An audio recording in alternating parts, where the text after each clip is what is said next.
Riigikaitse õpilasmalevates. Ideest teostuseni. Paar aastat tagasi tekkis idee lisada ööbimiseta maleva formaadile veelgi rohkem malevamelu ja sisukust. Koostöös tegevkaitseväelastega riigikaitse rügemendist töötasime õpilasmalevas välja õpilasmaleva riigikaitseprogrammi. Kes? Riigikaitseprogrammis osalevad Tallinna õpilasmaleva linnasisesed ehk ööbimiseta rühmad.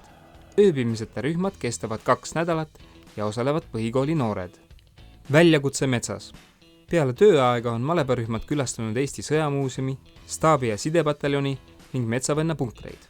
Vaieldamatu kulminatsioon on aga 3-päevane metsalaager, kus noored saavad ise läbi proovida erinevaid ellujäämiseks vajalikke oskusi.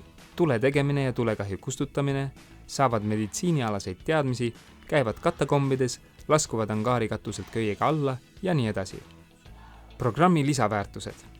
Riigikaitseprogrammi lisamine malevaformaadile on andnud palju väärtuslikku meie noortele malevlastele.